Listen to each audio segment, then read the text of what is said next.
So welcome to day 2 of 50 sharing CA foundation law snippets. இன்னைக்கு நம்ம பார்க்க போற டாபிக் வந்து is between void and voidable contract. So void contract na enna it's nothing but a contract which is not legally enforceable, something that we cannot enforce in the court of law. Take for example, in the void contract எதனால void ஆகலனா it may be because the contract is illegal or maybe அது வந்துட்டு not possible of being performed, like for example finding treasure through magic, or maybe something wherein meaning is not certain. For example, oil trade பண்ணதா சொல்லிருக்காங்க, but என்ன type of oil இந்த contractல mention ஆகல. So இந்த reasonsனால contract can become void. So voidங்கிறது contract is which is void ab initio. Ab initio na void since the very beginning. Whereas voidable contract na enna something that is valid in the beginning, but then later on it becomes voidable due to the reason that there is no free consent. So free consent illena enna irukona, if at all the consent is caused due to coercion, undue influence, fraud or misrepresentation or mistake, appo consent vandu free alla. So coercion enna orthangala threaten panni illa force panni accept panna vekkradhu.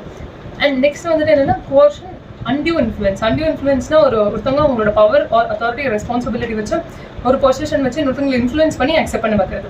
R when there is consent which is caused due to fraud. இப்போ வந்துட்டு ஒரு சில கேசஸ்ல fraud பண்ணி ஒருத்தவங்களை நம்ப வச்சிருக்காங்க, R misrepresentation falls fact சொல்லி நம்ப வச்சிருக்காங்க, or through mistake or error ஒருத்தவங்களை வந்து கன்சென்ட் வாங்கியிருந்தாங்கன்னா then there is no free consent.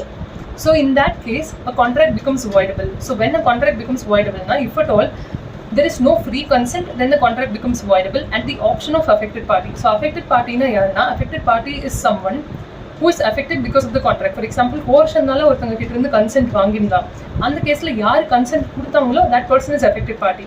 So and the party oda option la the contract is voidable. So voidable na enna, it can be made void, which means that and the affected party nenacha and the contract valid continue pannalam. So coercion la consent panni, for example ஒரு car அவங்க purchase பண்ண வச்சிருந்தாலும் அவங்க வேலிட்னு accept பண்ணிட்டாங்கன்னா அந்த கேஸ்ல அந்த contract will remain valid and அவங்க அந்த பிரைஸ் வந்து பே பண்ணிட்டு அந்த ப்ராடக்ட் பர்ச்சேஸ் பண்ணிப்பாங்க.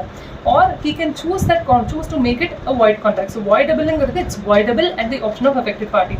So void contractங்கிறது என்னன்னா it is void due to any of the reasons. Maybe it is illegal in nature, so it becomes void, or maybe this impossibility of performance, or maybe there is no certainty of meaning. On the case it becomes a void contract. So voidable contracting, when there is no free consent, a contract becomes voidable at the option of affected party. Thank you.